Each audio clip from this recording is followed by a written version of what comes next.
torch of freedom burn.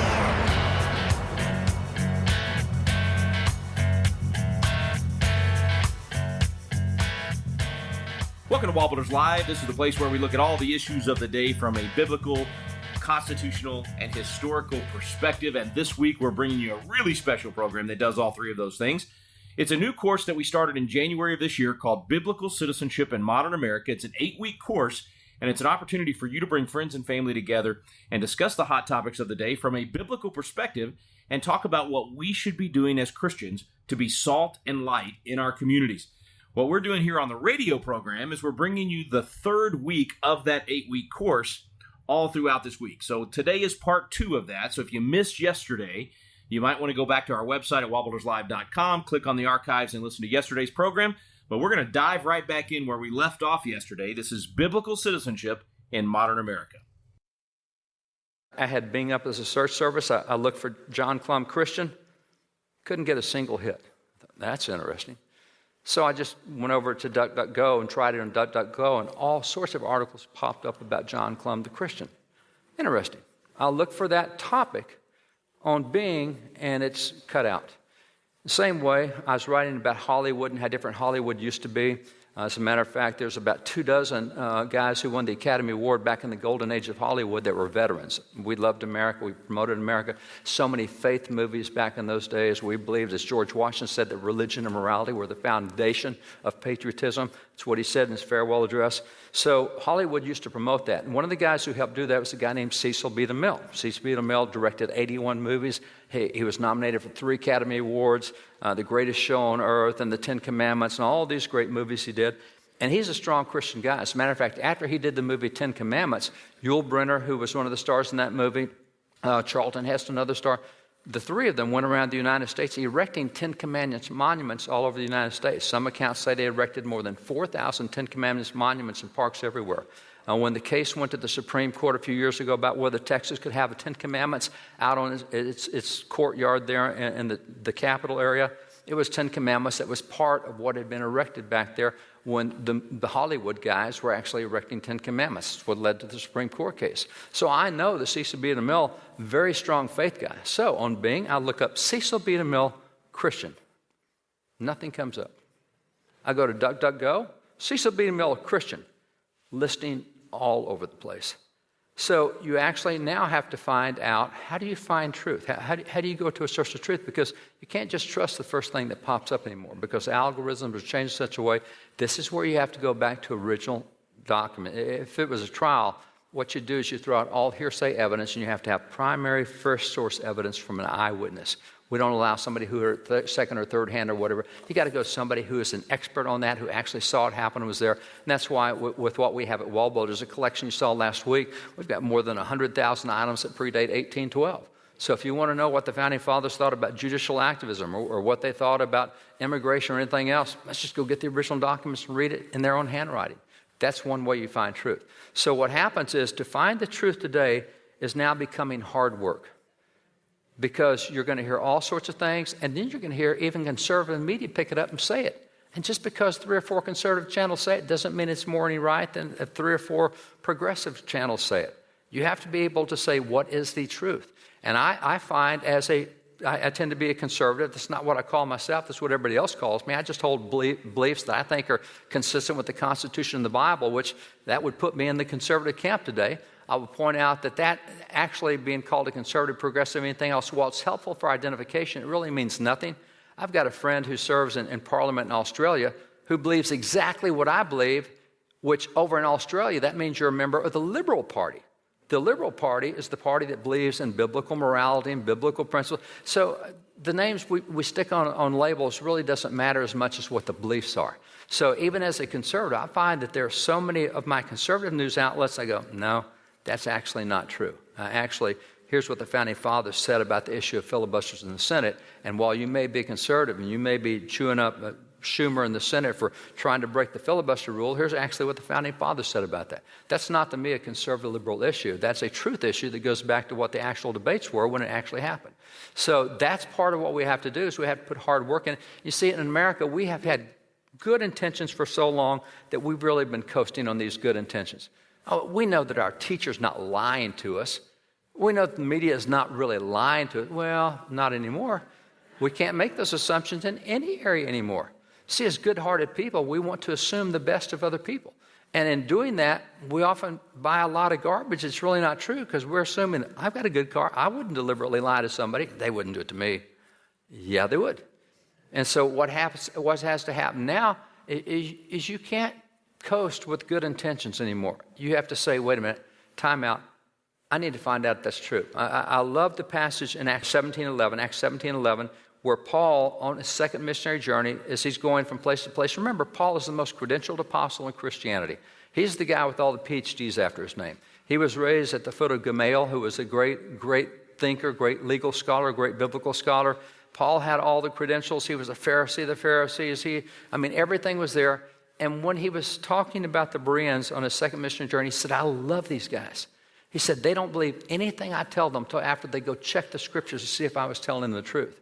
And Paul said that those in Berea were more noble than those even in Thessalonica. And we have the books in the Bible, the 1st and 2nd Thessalonians, and those in Thessalonica. Paul said, these guys in Berea are more noble than even the guys in Thessalonica because they won't believe anything I tell them until they go check the scriptures for themselves to see if it's true. See, that's the attitude you get. What I'm telling you tonight, you need to go check and see if this is true. You need to find out if I'm telling you.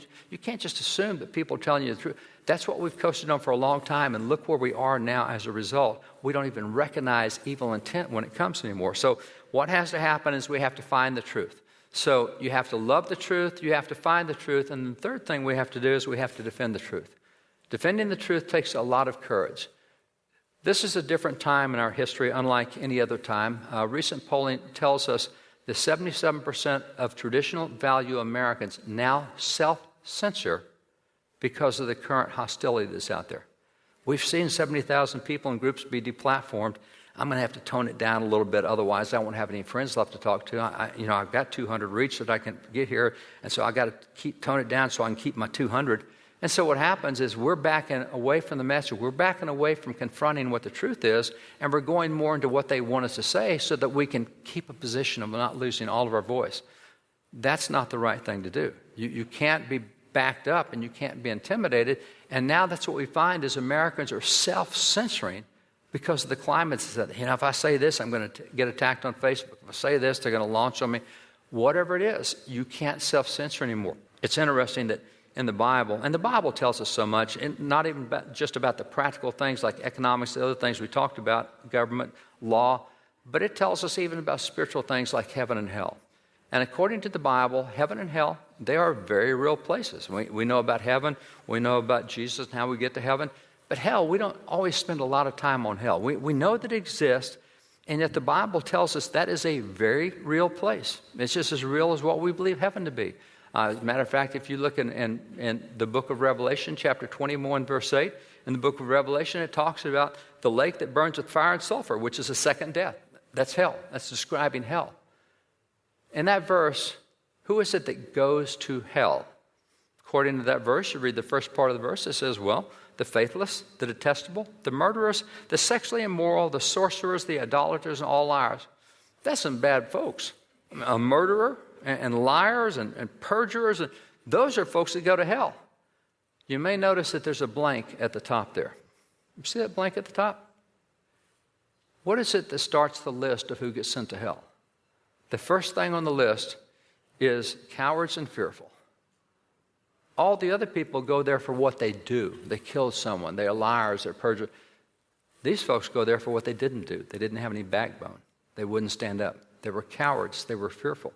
It's interesting to me that God puts that at the top of the list of stuff he doesn't like. And this is what will get you sent to hell. Wow. We need to develop a backbone. Imagine if the founding fathers had the same attitude that so many conservatives today have. We'd still be part of the British, we'd still be British colonies. And I'm not saying that we need to go out and have confrontation and we need to have violent stuff and have a revolution. By the way, we don't even understand that. Those guys worked 11 years to not get into a conflict. After the British started coming after them 11 years later, they're still trying peaceful reconciliation. Matter of fact, 6 years after the British started firing bullets at them, they were still trying to reconcile. They weren't looking to split, but once they got pushed so far, that's the only thing they could do and stand with integrity. And so you have to have some point at which you say, you know what, I'm not crossing this line with social media. I'm not crossing this line with the school district. They're not going to talk me into whatever it is. You have to take a position, and you can't be fearful and you can't be a coward. So that's what the Bible tells us, and that's why courage is the third thing that I'll point out. So in talking about truth, just to hit this again real quickly, you have to love truth above your own opinion. You have to be willing to change. That's some of the hardest decisions to make, is that I have to give up something I believed for much of my life because I now find I'm wrong. You have to be willing to love the truth, but then you now have to be able to find the truth. And we've never been at a point in America where this is the situation we have now. There's so many lies out there that are presented as truth that how do we know what's true and what's not? This is where it's going to take a lot of hard work to find the truth. We've got to put more effort into being a citizen than we've ever had to do in our entire life, more effort into being a Christian than we have our entire life. And then once we do that, we have to defend the truth. And defending the truth takes a lot of backbone, a lot of courage, particularly in a nation that's as polarized as we are now. You see, when 3 out of 5 Americans believe there is no absolute truth, for you to defend it means 60% is going to be against you, because they think absolute truth is determined by them, not by any objective standard. So just tell you, you're going to be in the minority when you start standing there for truth, even if it's among your own folks. You know, I kind of look at what happened with Moses as a great example. I've been involved in politics. I've been involved in church, held a lot of church positions, held a lot of political positions. In both positions, the motto I put up in my office wall is, I don't need enemies. I have friends. And often, it's the friends that attack you worse than your enemies do. I've learned in both politics and church, I really need bulletproof vests. And I always wear them to the back because it's a friendly fire that kills you. You look at Moses. Moses only had to fight the Egyptians one time. He fought his own people for 40 years. And that's the way it is. You start standing for truth, and you're going to have a lot of opposition, even from people that should be on your side. Just because they oppose you doesn't mean they won't change eventually. You just keep standing firm, keep making your articulate arguments, you keep reasoning, keep presenting truth, and you'll find that people eventually shift and come back in the right direction. Because what you're saying the first time, they've never heard before. So they're going to reject it because I've never heard that. Understand? So let me explain it to you a different way. Let me come at it from this direction. See, you just have to be faithful to hang in there and keep saying the truth, keep defending the truth, keep speaking the truth, keep having courage with truth. You'll find that you'll start developing a following. They'll come behind you and say, you know, you're right. I used to believe you were really crazy, but now I find that what you said is true. That's the kind of tenacity we have to have with truth. So I encourage you to love the truth, to spend the effort to find the truth, and then to defend the truth. If you're interested, the book we have, The American Story, it's all about truth of what happened in America. It's a counter-narrative of the 1619 Project, and it's not based on our opinions. There's more than 1,000 footnotes in there that go back to original sources. So you can check it yourself. We encourage you to do that. And then seeing how the Bible relates to every aspect of life is why we did the Founders Bible. It takes the Bible verses, shows what goes with immigration or economics or civil justice or education or anything else. Bible is a great book. So I encourage you to get into those books, study them. If you need resources, it's a great place to go. God bless you guys. Thanks for letting me share with you.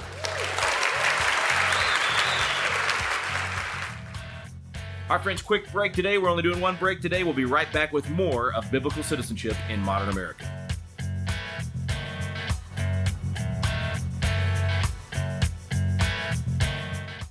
Have you ever wanted to learn more about the United States Constitution, but just felt like, man, the classes are boring, or it's just that old language from 200 years ago, or I don't know where to start? People want to know, but it gets frustrating because you don't know where to look for truth about the Constitution either.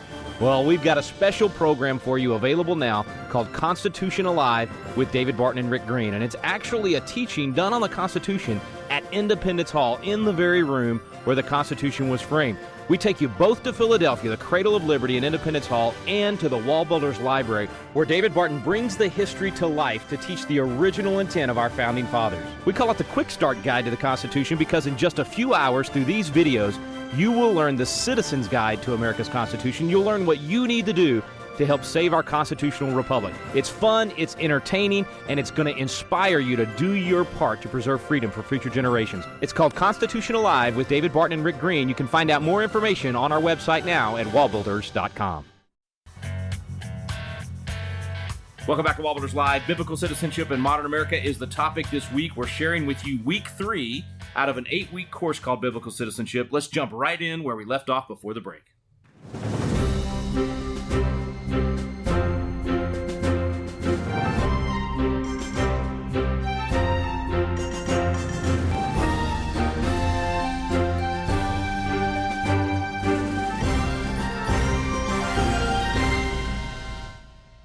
Welcome to Constitution Alive, the Citizen's Guide to America's Founding Documents. We are here in one of the most amazing libraries on the planet with one of the foremost experts on the Founding Fathers and our founding documents, David Barton. David, thank you so much for having us here. Hey, good to be here, Rick. Thanks for having me, bro. So why do you dive into so much history? Why spend so much time in the past? You know, the reason we do that is because we have been the most successful nation in the history of the world to this point, and there's a reason for that. And our objective with what we want to do, our objective is really well stated by John Jay.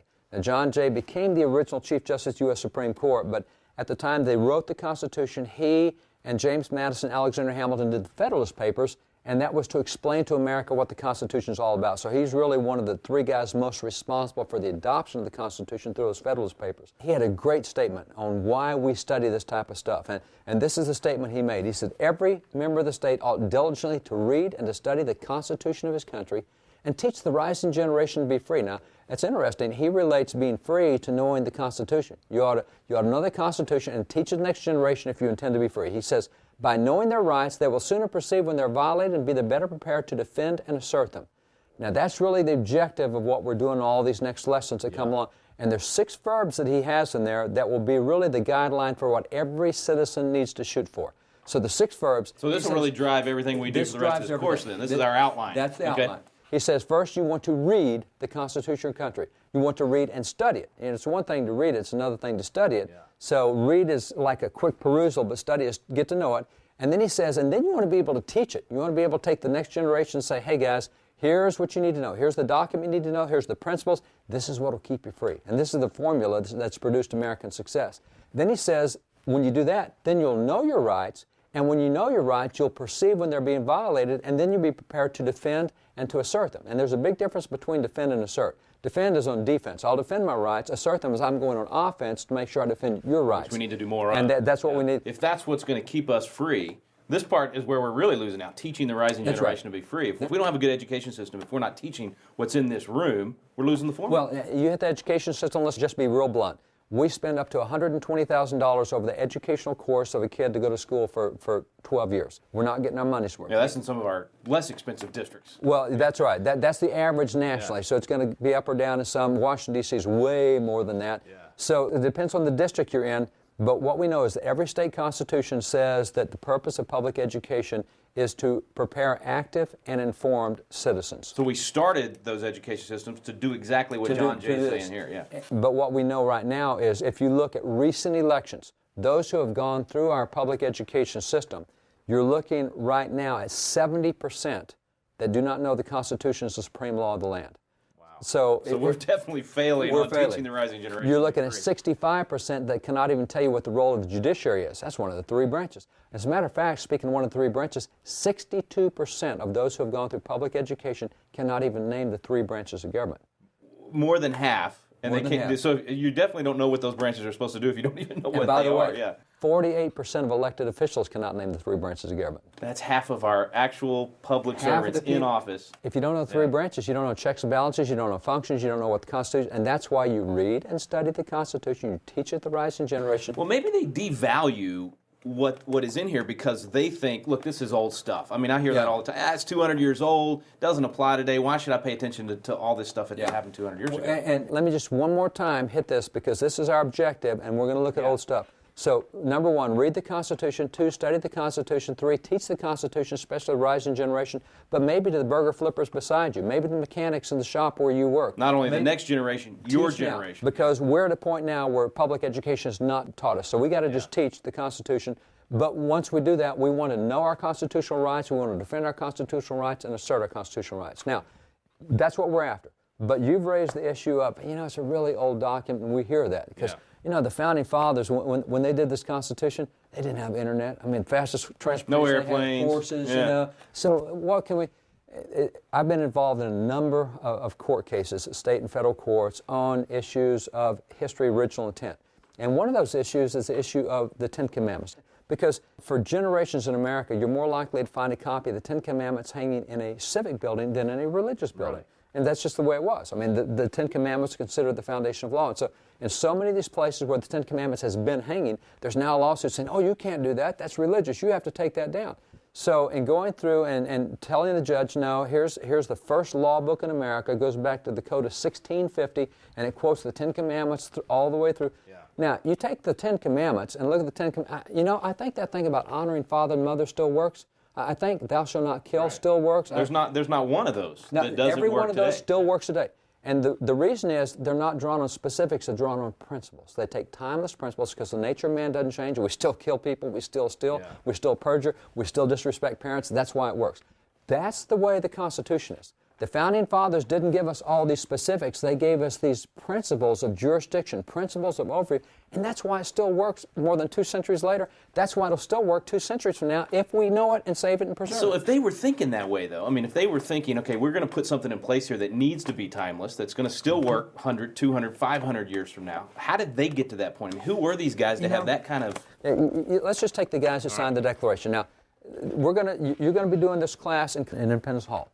Independence Hall is where they signed the Declaration and the Constitution. When I throw this up at a major law school, really sharp kids, and I'll say, who do you recognize? Everybody can find Jefferson, everybody can find Franklin, and that's where it stops. I go, wait a minute, 56 guys, give me some more.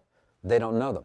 Number one, we've been taught to recognize our 2 least religious founding fathers. So we don't know anything about the other. Those are the only 2 they really talk about. That's the only 2 they talk about in schools. And we say, well, how about, let me just take you across the front row. How about Benjamin Harrison here, a great general in the Revolution? Or let's go here to Richard Henry Lee, the guy who actually made the proposal that we separate from Great Britain. He goes on to be one of the framers of the Bill of Rights. You've got the wealthiest man in America right there, Charles Carroll.